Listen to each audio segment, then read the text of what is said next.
Bismillahirrahmanirrahim. Assalamualaikum warahmatullahi wabarakatuh. Rabbi shrah li sadri wa yassir li amri wahlul 'uqdatam min lisani yafqahu qawli. Okey, baiklah semua, kita akan sambung lagi di dalam kelas PDPR dalam pelajaran adab bagi tahun 2. Okey, hari ini kita masih lagi sambung dalam tajuk yang sama, iaitu adab makan dan minum. Kita akan sambung di muka surat 27. Okey, boleh nampak muka surat 27. Okey, sama-sama dengar suara baca dan boleh ikut sama-sama. Okey, baca dan fahami. Okey, kita tengok gambar yang pertama. Seorang perempuan sedang makan. Okey, makan dengan sopan adalah perbuatan yang baik dan disayangi Allah Subhanahu wa ta'ala. Okey, jelas? Gambar yang kedua, kita nampak seorang lelaki sedang makan. Okay, dengan gambar pun kita boleh lihat macam mana cara dia makan. Okay, tengok ayat dia. Makan dengan gelojoh. Perbuatan yang tidak baik. Adalah perbuatan yang bukan mengikut adab semasa makan yang betul. Dan Allah Subhanahu wa ta'ala tidak suka. Jadi kita perlu elakkan makan dengan gelojoh. Okey, gambar yang ketiga, kita makan beramai-ramai. Makan sama-sama. Okey, membaca Bismillahirrahmanirrahim. Okey, betul. Sebelum makan kita kena baca Bismillahirrahmanirrahim dan berdoa sebelum makan. Baca doa sebelum makan sekali. Dan ini adalah amalan yang diberkati Allah Subhanahu wa ta'ala. Jadi ini adalah satu perbuatan yang betul mengikut adab sebelum makan. Okey, belum jelas. Dan situasi yang keempat, tengok gambar, dia buat apa? Dia basuh tangan. Okey, sama-sama baca. Kemas meja sebelum makan. Allah Subhanahu wa ta'ala tidak suka orang yang pengotor.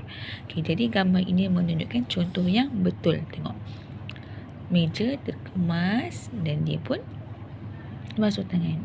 Jadi kita perlu kemas meja, dan Allah ni tak suka bagi orang yang pengotor. Okey, boleh jelas 4 situasi gambar yang patut kita contohi dan patut kita hindari. Okey, boleh tengok di muka surat 28 di bawah.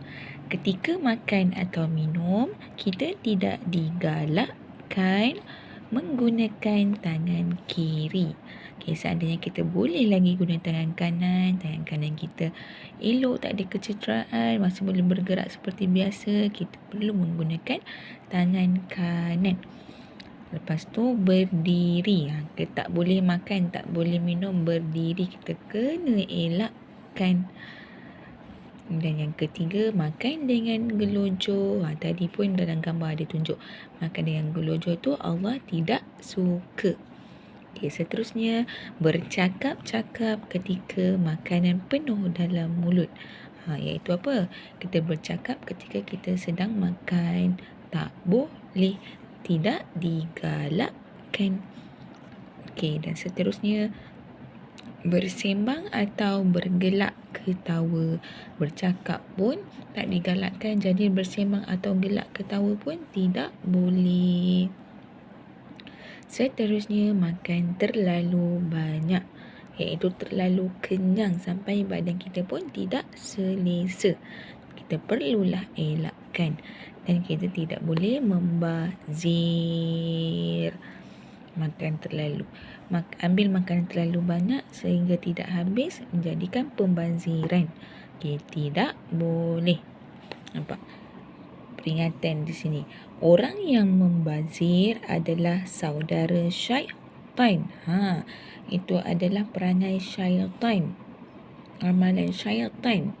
Jadi elakkanlah setiap perkara tersebut. Okey, boleh jelas? Itu adalah bagi adab-adab sebelum dan selepas makan. Okey, kita akan sambung lagi dalam tajuk baru, iaitu tajuk adab berkenderaan.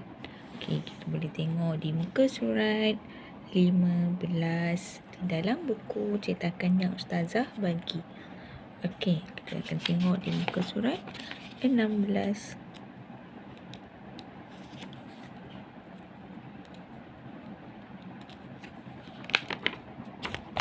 Okey.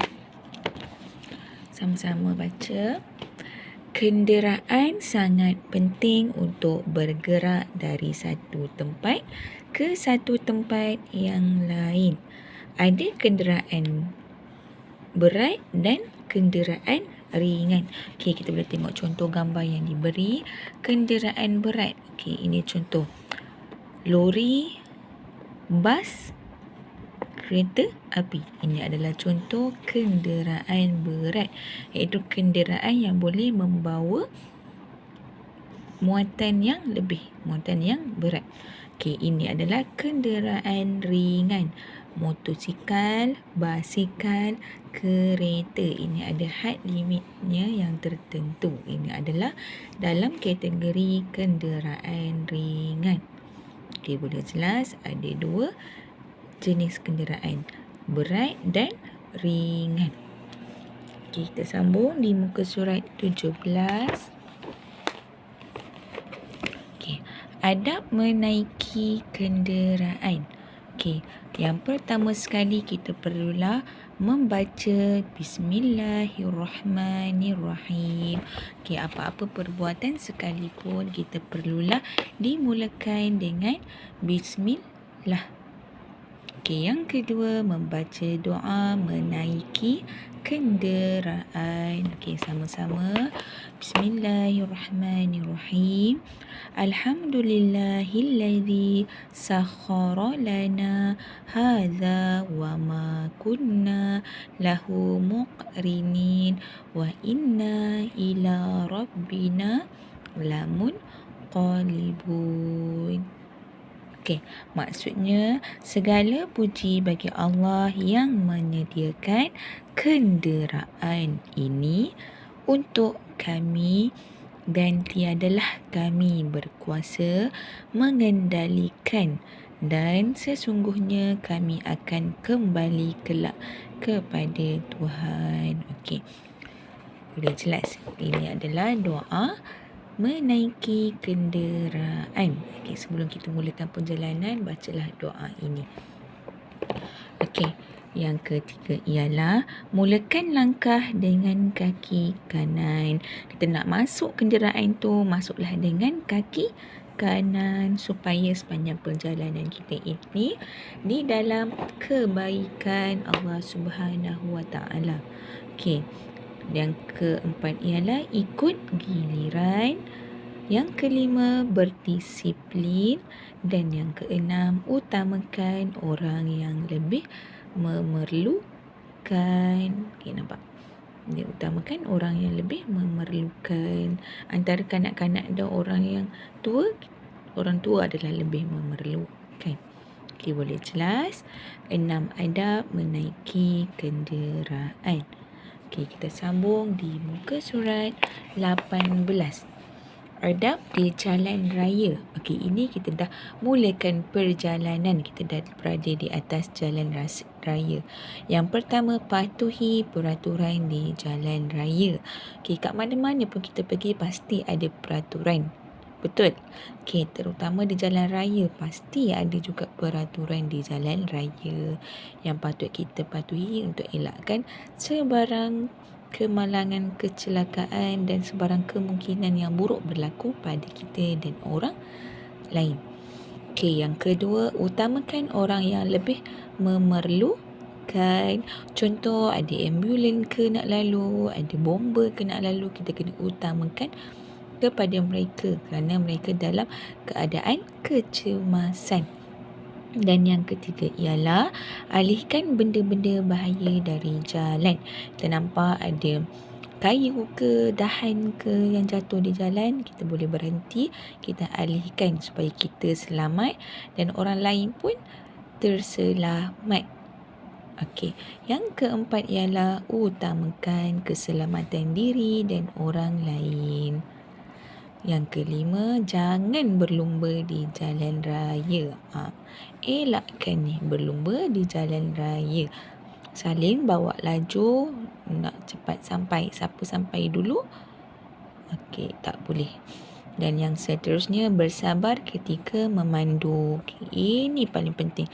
Waktu kita memandu, kita perlulah sabar. Ikut peraturan yang betul. Mandu dengan berhemah. Dan yang seterusnya, memandu dengan cermat. Dengan berhati-hati. Okey, boleh jelas? 7 adab di jalan raya. Okey, yang seterusnya, akibat tidak mematuhi adab menaiki kenderaan dan di jalan raya. Ini adalah kesan buruk terhadap kita ataupun orang lain kalau kita tak patuhi adab menaiki kenderaan dan adab di jalan raya. Okey, yang pertama, membahayakan diri sendiri dan orang lain. Okey, diri sendiri pun bahaya, orang lain pun akan sama-sama bahaya juga kalau kita tak patuhi adab menaiki kenderaan dan di jalan raya. Jadi ini akan melibatkan semua orang, bukan kita sahaja. Okey, yang kedua, melambatkan perjalanan. Kita lambat, orang lain pun akan lambat. Yang ketiga, kehilangan orang tersayang. Okey, dengan adanya sikap macam tu, kita akan menyebabkan kehilangan orang yang tersayang. Sebab apa? Sebab berlakunya kecederaan dari kemalangan.